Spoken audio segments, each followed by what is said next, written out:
أعوذ بالله من الشيطان الرجيم بسم الله الرحمن الرحيم الحمد لله الملك الحق المبين قاسم الجبار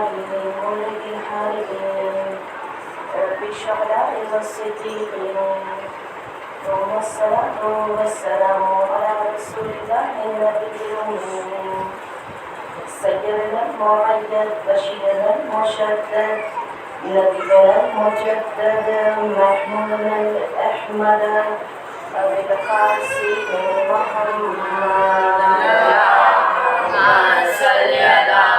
محمد وآل محمد وسلم وعلى أهل بيته الطيبين الطاهرين الذين أذهب الله عنهم الرجس أهل البيت ويطهرهم تطهيرا اللهم صل على محمد وآل محمد وسلم سيدنا بقية الله ابتلاء ربهم لعن الله على أعدائه مجمعين بسم الله الرحمن الرحيم اللهم صل وسلم وزد وبارك على صاحب دعوة النبوية والصلاة الحيدرية والعصمة الفاطمية والحلم الحسنية والشجاعة الحسينية والعبادة السجادية والمعاصي الباقرية والآثار الجعفرية والعلوم الكاظمية والحجج الرغبية والجود الآخوية والنقاوة الناقوية والحيبة الأسكرية القائم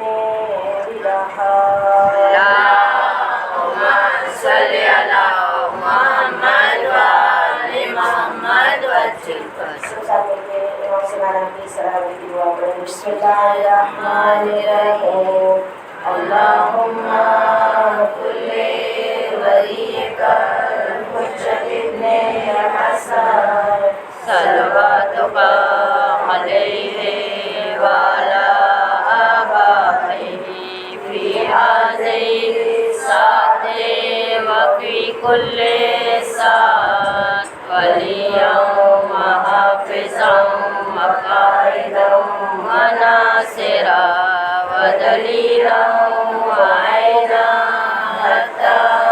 تسكنه أرزقك وتمتعه فيها طويلا اللهم صل على محمد وآل محمد وسلم أما بعد فقد قال الله تبارك وتعالى في كتابه المجيد وفرقان الحميد وقوله الحق بسم الله الرحمن الرحيم قل إن كنتم تحبون الله فاتبعوني يحببكم الله ويغفر لكم ذنوبكم والله غفور رحيم فقد قال قل لا أسألكم عليه أجرا إلا المودة في القربى حاضرین مجلس السلام علیکم ورحمۃ اللہ وبرکاتہ. وعلیکم السلام ورحمۃ اللہ وبرکاتہ. میری عزیز مائیں اور بہنیں، قرآن مجید کی دو آیتیں سورہ آل عمران کی آیت نمبر 31 اور سورہ شورا کی آیت نمبر 23، اس دو آیتوں کی روشنی میں ہم اپنے موضوع کو آگے بڑھاتے ہوئے کہ پروردگار عالم قرآن مجید میں ارشاد فرما رہا ہے کہ کل ان کنتم تحبون اللہ، میرے حبیب ان لوگوں سے کہہ دو جو دعوی محبت کرتے ہیں، جو یہ کہتے کہ پروردگار ہم تجھ سے بہت محبت کرتے ہیں، تو ان سے کہہ دو فاتبعونی، اگر محبت کے دعوے میں تم سچے ہو تو تم رسول اللہ کی اطاعت کرو. اگر تم رسول اللہ کی اطاعت کرو گے یحببکم اللہ، پروردگار عالم بھی تم سے محبت کرے گا، ویغفر لکم ذنوبکم، خداوند عالم تمہارے گناہوں کو بخش دے گا، واللہ غفور رحیم، پروردگار عالم انتہائی مہربان بخشنے والا ارحم الراحمین ہے. میری عزیز ماں بہنیں، جہاں پہ رسول اللہ کی اطاعت کا پروردگار عالم نے سورہ آل عمران کی آیت نمبر 31 میں ہم سے اور آپ سے مطالبہ کیا ہے کہ میرے حبیب ان سے کہہ دو فاتبعونی، وہ تیری اطاعت کرے، تو سورہ شورا کی آیت نمبر 23 میں پروردگار عالم کہتا ہے کہ قل لا اسألکم علیہ اجرا الا المودۃ فی القربى، میرے حبیب جو چاہتے ہیں کہ تمہیں اجر رسالت کے طور پہ کچھ عطا کرے تو ان سے کہہ دو کہ مجھے اجر رسالت کے طور پہ اور کچھ نہیں چاہیے، الا المودۃ فی القربا، میرے اہل البیت سے تم محبت کرو، میرے اقربا سے تم مودت کرو، یہی اجر رسالت کے طور پہ رسالت مآب نے مانگا ہے۔ اور میری عزیز ماں بہنیں، ہماری مجلس کا جو موضوع ہے، کل میں نے اس موضوع کو آپ کی خدمت میں واضح کر دیا تھا کہ شیعہ ہونا تو ایک بلند درجہ ہے، محب اہل بیت ہمارا اور آپ کا بن جانا بھی ہمیں ذمہ داریوں سے فارغ نہیں کرتا ہے کہ سیاہ پوش ہو کے یہ دعویٰ کرے کہ ہم اہل البیت کے چاہنے والے ہیں، مولا ہم آپ کے ماننے والے ہیں۔ جب چاہنے والے اور ماننے والے کا لیبل میری پیشانی پہ لگے گا، میں سیاہ پوش ہو جاؤں گی تو میری ذمہ داریاں اور بڑھ جائیں گی۔ اور وہ کون سی ذمہ داری ہے؟ پہلے تو ثواب کی طرف ہمیں اور آپ کو رغبت دلائی گئی۔ رسالت ماں اپنے ایک حدیث میں ارشاد فرماتے ہیں، اللہ کے رسول یہ فرماتے ہیں کہ جو بھی میری اہل بیت سے محبت کرے گا انہیں منصوص میرا اللہ امام سمجھ کے ان سے محبت کرے گا۔ تو رسول اللہ نے یہ بھی بتا دیا کہ اہل البیت میں کون ہے، وہ امام جو منصوص من اللہ ہے، یعنی رسول اللہ بتانا چاہتے اپنی طرف سے اپنے گھر والوں کی اطاعت میں نہیں مانگتا، یہ اللہ کی طرف سے منصوص کیے گئے ہیں، یہ اللہ کی طرف سے تمہارے لیے امام اور رہبر قرار دیے گئے ہیں۔ جو اس اہل البیت کو، میرے گھر والوں کو منصوص من اللہ امام سمجھ کے ان سے محبت کرے گا تو قیامت کے دن کوئی واسطے کے بغیر ڈائریکٹ پروردگار عالم ان محب اہل بیت سے مخاطب ہو کے کہے گا، ایک ندائے پروردگار عالم آئے گی کہ اے محب اہل بیت، دنیا اور آخرت کی تمام بھلائی تیرے لیے ہے، دنیا میں جتنی بھلائی تجھے ملے گی اب آخرت کی بھی تمام بھلائی صرف تیرے لیے ہے، اس لیے کہ تو اہل بیت کا چاہنے والا ہے۔ رسول اللہ کہتے ہیں کہ پروردگار عالم کہے گا دنیا اور آخرت کی تمام بھلائی تیرے لیے ہے، اس میں کوئی شک نہیں ہے، ڈاؤٹ نہیں ہے، بغیر شک کی بات ہے کہ جنت تیرے لیے ہے۔ ابھی تو محشر کا میدان ہے، نہ حساب، نہ کتاب، نہ میزان، نہ اعمال، کچھ بھی نہیں ہے، ندائے پروردگار آئے گی، شک نہیں ہے، جنت تیرے لیے ہے، تیرے لیے دنیا اور آخرت کی تمام بھلائی ہے۔ اس لیے کہ اب رسالت ماں ہماری ذمہ داریوں کی طرف ہمیں اور آپ کو لے کے جاتے، اس لیے کہ محب اہل بیت میں 20 خصال پائے جاتے ہیں، 20 کوالٹیز پائی جاتی ہے، 10 صفتیں دنیا میں ہوتی ہے محب اہل بیت کے اندر اور 10 اوصاف آخرت میں ہوتی ہے۔ اب دنیا میں وہ کون کون سی کوالٹیز ہے، وہ کون کون سے اوصاف ہے جو محب اہل بیت میں ہونے چاہیے؟ تو کل ہم نے ایک صفت پر نظر ڈالی تھی اور وہ پہلی صفت یہ ہے، رسالت ماں بھی ارشاد فرماتے ہیں الزہد فی الدنیا، محب اہل بیت ہوتا ہے وہ زہد اختیار کرتا ہے، وہ دنیا میں زاہد ہوتا ہے۔ اور کل زہد کے بارے میں کچھ گفتگو ہماری اور آپ کی ہو چکی ہے۔ میری عزیز ماں بہنیں، زہد یعنی پروردگار عالم سورہ حدید کی آیت نمبر 23 میں کہتا ہے لِکَیْ لَا تَأْسَوْا عَلَىٰ مَا فَاتَکُمْ وَلَا تَفْرَحُوا بِمَا آتَاکُمْ، زہد اختیار کرنے والے وہ ہوتے ہیں چاہے اسے پوری دنیا چھین لی جائے، لِکَیْ لَا تَأْسَوْا عَلَىٰ مَا فَاتَکُمْ، اسے کوئی فرق نہیں پڑتا، دنیا کو وہ ویلیو ہی نہیں دیتا، دنیا اس کے لیے کوئی بڑی بات ہوتی ہی نہیں ہے۔ وَلَا تَفْرَحُوا بِمَا آتَاکُمْ، اگر پوری دنیا کا مالک اسے بنا دیا جائے پھر بھی کوئی فرق نہیں پڑے گا، دنیا ملے نہ ملے اس کا اصل مقصد اور ہدف اس کی آخرت ہوتی ہے، اس کا رب ہوتا ہے۔ اور میری عزیز ماں بہنیں، ہم جس اہل بیت کے چاہنے والے ہیں، کیا اہل بیت کو دنیا سے کوئی سروکار تھا؟ دنیا کے مال و دولت سے کوئی سروکار تھا؟ کیسے ہو سکتا ہے؟ اہل البیت بھی دنیا سے محبت نہیں کرتے تھے، نہ دنیا سے کوئی سروکار رکھتے تھے، تو محب اہل بیت کیسے دنیا سے سروکار رکھ سکتا ہے؟ کیسے دنیا ملے تو وہ خوش ہو جائے؟ دنیا تو ایک امتحان کی جگہ ہے، اور اسی لیے آیت اللہ دستگیر شیرازی اپنے جملوں میں اس حدیث کی وضاحت کرتے ہیں، کہتے اہل بیت بھی دنیا سے محبت نہیں کرتے تھے، تو کیسے ہو سکتا ہے ہم دعوے محبت اہل البیت سے کریں اور ہم دنیا سے محبت کریں؟ دنیا کا مال دولت، دنیا کے عہدے کبھی بھی اہل البیت کے چاہنے والے کو اس کی منزل سے روک نہیں سکتے۔ یہ چیزیں کبھی انہیں فریب نہیں دے سکتی، یہ چیزوں کے ذریعے سے کبھی وہ اپنے رب سے غافل نہیں ہو سکتے۔ کبھی اہل البیت نے ایسا کیا ہے، ہم جس کی محبت کا دم بھرتے ہیں۔ میری عزیز مائیں بہنیں، آقا سید الشہداء کی عرفہ کی دعا کے جو جملے تھے کہ معبود جس نے تجھے پا لیا اس نے کیا کھویا، اور جس نے تجھے کھو دیا اس نے کیا پایا۔ جو رب کو پا لیتا ہے وہ کبھی دنیا کی فکر نہیں کرتا ہے، اور جب رب مل جاتا ہے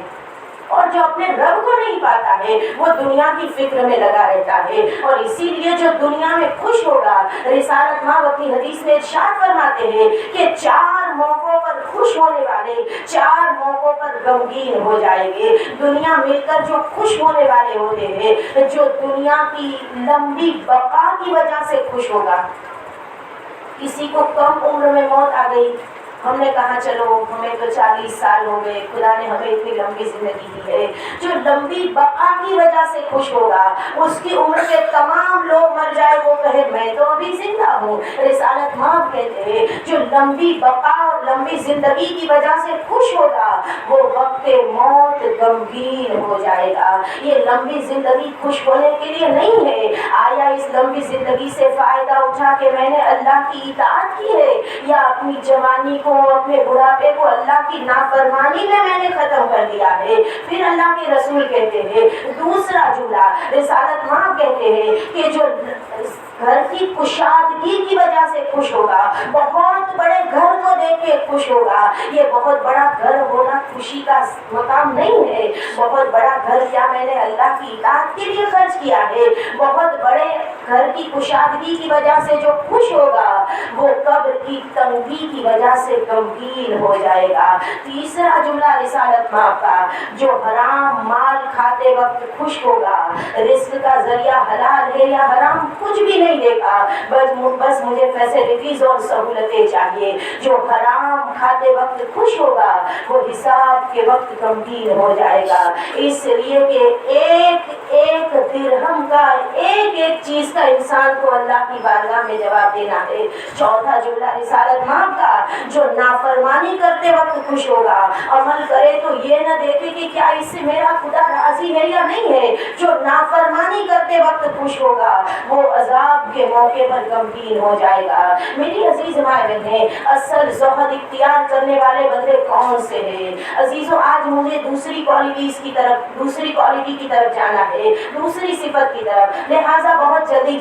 کل جو میں نے آپ سے وعدہ کیا تھا ایک زاہد انسان کا واقعہ، جب میں کتاب کھول کے بیٹھی ایسے بڑے بڑے واقعات، میں نے کہا وقت تو اتنا زیادہ نہیں ہوتا ہے، لہٰذا مختصر کر کے کوئی ایسی چھوٹی سی داستان جو ہمارے اور آپ کے لیے عبرت کا مقام بن جائے۔ امیر المومنین کا ایک حواری یعنی مولا کا پیروکار، مولا کا محب، مولا کا پیروکار اور مولا کا محب۔ مولا کے محب کا نام ہے عمرو ابن حامد الخزائی۔ عمرو ابن حامد الخزائی کون ہے؟ یہ علی کا اتنا بڑا عاشق ہے، علی کا اتنا زیادہ چاہنے والا ہے کہ 25 سال جب میرے مولا کو حق سے محروم کر دیا گیا، مصیبت میں ہوتے ہیں تو اپنوں کے علاوہ کوئی نظر نہیں آتا، جب انسان کے پاس مال دنیا آ جائے تو سب اکٹھا ہو جاتے ہیں۔ 25 سال تک کوئی سلام بھی نہیں کرتا تھا، علی سلام کرے تو غربت کا عالم یہ تھا کہ کوئی سلام کا جواب بھی دینے کو تیار نہ تھا۔ 25 سال کے بعد جب لوگ ہاتھوں کو جوڑ کے آئے، یا علی یہ خلافت آپ کا حق ہے، جب مولا ظاہری خلافت پر آئے، علی تو تبھی سے بلا فصل خلیفہ ہے کہ جس موقع پر اللہ کے رسول کو پروردگار عالم نے رسالت کا اعلان کرنے کے لیے کہا تھا، لیکن میں پہلے ہی وضاحت کرتی ہوں یہ تو ظاہری خلافت 25 سال کے بعد جب ملی، مولا سب کو عہدے تقسیم کر رہے تھے، کسی کو قاضی القضات کا عہدہ دے رہے تھے، کسی کو مولا گورنری دے رہے تھے، مولا اپنی خلافت کو جب اسٹیبلش کر رہے تھے، عمرو ابن حامد الخزائی آیا، آنے کے بعد ایک جملہ کہتا یا علی میں آپ کا محب ہوں، میں آپ کا چاہنے والا ہوں۔ یا علی میں اس لیے نہیں آیا ہوں کہ آپ مجھے گورنری دے دیں، آپ مجھے کسی علاقے کا گورنر بنا دے، مولا مجھے آپ قاضی القضات بنا دے، مولا میں اس لیے نہیں آیا کہ مجھے کوئی عہدہ مل جائے، میں آپ کا محب اس وقت بھی تھا جب لوگوں نے آپ کو محروم کر دیا تھا، میں آج بھی آپ کا محب ہوں، مولا میں اس لیے نہیں آیا کہ آج خلافت آپ کے پاس ہے، میں اس لیے آج آپ کے پاس آیا ہوں، میرے دل میں محبت آپ کی اس لیے نہیں ہے کہ آپ ظاہری خلافت پر ہے، محبت اس لیے کہ آپ حسنین کے بابا ہے، آپ زوجہ، آپ شوہر بطول ہے، آپ رسول اللہ کے داماد ہے، اور آپ ابو الائمہ 11 اماموں کے والد ہے، مولا میں آپ سے بڑی محبت کرتا ہوں۔ اور عمرو بن حامد الخزاعی اب امام سے کہتا ہے مولا میرے لیے کیا حکم ہے؟ پہلے ہی کہہ دیا میں اس لیے نہیں آیا کہ مجھے گورنری چاہیے۔ دیکھیں زہد کسے کہتے ہیں؟ دنیا ملے نہ ملے اسے کوئی فرق نہیں پڑتا ہے، کہتا ہے کہ عمرو بن حامد الخزاعی کہتا ہے مولا میرے لیے کیا حکم ہے؟ اگر آپ کہہ دے میں پوری زندگی سمندر سے پانی کو خالی کرتا رہوں گا۔ مجھے بتائیے کیا سمندر کا پانی کبھی خالی ہوتا ہے؟ اگر آپ کہہ دیں تو میں سمندر سے پانی کو خالی کرنا شروع کر دوں، حتیٰ کہ اگر آپ کہیں تو میں پہاڑ سے پتھر کو توڑتا رہوں، پوری زندگی یہی کام کرتا رہوں، اور اگر آپ مجھے حکم دے تو اپنے ہاتھ میں تلوار لے کے میں دشمنوں کے دلوں میں دہشت ڈالا کروں، پوری زندگی یہی کام کروں جس کام کا کوئی فائدہ نہیں ہے۔ سمندر کا پانی خالی کروں، سمندر کا پانی تو کبھی خالی ہونے والا نہیں ہے، مولا اگر یہ کام پوری زندگی کروں پھر بھی آپ کی محبت ذرہ برابر میرے دل سے کم نہیں ہوگی، ایک ذرہ برابر آپ کی محبت میرے دل سے کم نہیں ہوگی۔ یہ وہی عمرو بن حامد الخزاعی ہے جس کے لیے رسول اللہ نے ہاتھوں کو اٹھا کے دعا مانگی تھی، معبود اس کی جوانی کو باقی رکھنا، 80 سال کی عمر تھی لیکن سر کا ایک بال بھی اس کا سفید نہیں ہوا تھا، حتیٰ کہ روایت کہتی ہے قیامت کے دن جب یہ آواز دی جائے گی کہاں ہے علی کے حواری، تو اس موقع پر عمرو بن حامد الخزاعی کھڑے ہو کر آئیں گے۔ میری عزیز ماں بہنیں خیر آئیے، امیر المؤمنین کی محبت اور ان کی اولاد کی محبت جب ہمارے اور آپ کے دلوں میں آ جائے تو ہماری ذمہ داریاں بڑھ جایا کرتی ہے۔ الزہد فی الدنیا، رسالت ماں کہتے ہیں کہ محب اہل بیت کے اندر 10 خصال دنیا میں پائے جاتے ہیں، 10 کوالٹیز دنیا میں پائی جاتی ہے۔ پہلی ان کے اندر جو پائی جاتی ہے دنیا میں وہ زہد اختیار کر لیتے ہیں۔ اب آئیے دوسری صفت، آج کی مجلس کی حد تک جتنا میں اس موضوع کو بیان کر سکوں انشاءاللہ آپ کی خدمت میں اس موضوع کو میں بیان کروں گی، اور ورنہ جتنی گفتگو نامکمل رہ جائے گی انشاءاللہ کل کی مجلس کے لیے۔ میری عزیز ماں بہنیں اللہ کے رسول ارشاد فرماتے ہیں کہ اہل بیت کے چاہنے والے کی جو دوسری کوالٹی ہے الحرص علی عمل صالح، وہ نیک عمل کرنے کے لیے حریص ہوتے، لالچی ہوتے ہیں۔ لالچی کسے کہتے ہیں؟ جو دنیا کا لالچی ہوتا ہے نا، جو دنیا کا حریص ہوتا ہے، دنیا چاہے جتنی بھی مل جائے وہ سیر نہیں ہوتا ہے۔ اور جو محب اہل بیت ہوتا ہے الحرص علی عمل صالح، وہ اپنی نماز شب سے کبھی تھکتا نہیں ہے، اس کا پیٹ نہیں بھرتا ہے، وہ اپنی عبادتوں سے کبھی تھکتا نہیں ہے۔ جہاں پہ حقوق اللہ کی بات آئی وہاں بھی حقوق الناس، وہ نیکی کرتے کرتے لوگوں سے تھکتا نہیں ہے۔ سب کے نیچر الگ الگ ہے، چاہے جتنی نیکی کرے سامنے والا خوشی نہیں ہوتا، ایک وقت آتا ہے ہم تھک جاتے ہیں۔ الحرص علی عمل صالح، یہ نیک عمل ہے، سامنے والا اپنی فطرت نہ بدلے، بری ہے میں اچھی فطرت کو کیوں بدلوں، میں اس نیکی کے کام کو کرتی رہوں، یہ سوچ کے کہ پروردگار میں تیری رضا کے لیے کام کر رہی ہوں۔ میری عزیز ماں بہنیں میں نے تقریباً اس موضوع کے لیے 2 قرآن کی آیتیں، کچھ احادیث اور ایک چھوٹا سا واقعہ، لیکن چونکہ گھڑی کی سوئیاں بڑی تیزی سے آگے بڑھ رہی ہے، آج وقت نہیں ہے تو انشاءاللہ کل اس موضوع کو ہم آگے بڑھائیں گے۔ الحرص علی عمل صالح، عمل صالح کے لیے وہ حریص ہوتا ہے۔ دوسری صفت جس طرح سے ہم اس عزاداری سید الشہداء، اس سے بڑا نیک عمل کون سا ہوگا؟ اس لیے کہ معصوم امام یہ ارشاد فرماتے ہیں کہ ان لقتل الحسین حرارتن فی قلوب المؤمنین لا تبردوا ابدا. امام حسین کی شہادت نے مومنین کے دلوں میں ایک آگ جلا دی ہے، ایک حرارت پیدا کر دی ہے. لا تبردوا ابدا، یہ آگ کبھی نہیں بجھے گی. اور آپ دیکھ رہے ہیں چاہے 10 بجے ہو، چاہے رات کے 10 بجے ہو، چاہے صبح کے 10 بجے، چاہے رات کے 10 بجے، مجلس کا نام سنتے ہیں ہم دوڑ پڑتے ہیں. یہ آقا سید الشہداء کی جو ہمارے دلوں میں محبت ہے. اب سوال یہ ہے کہ محب اہل بیت جو یہ عمل صالح کرتا ہے، جو یہ نیک عمل کرتا ہے، مولا کی عزاداری میں جو ہم شریک ہوتے ہیں، شریک ہونے والے کو خدا کیا عطا کرتا ہے؟ روایت ہے قمیت اسدی،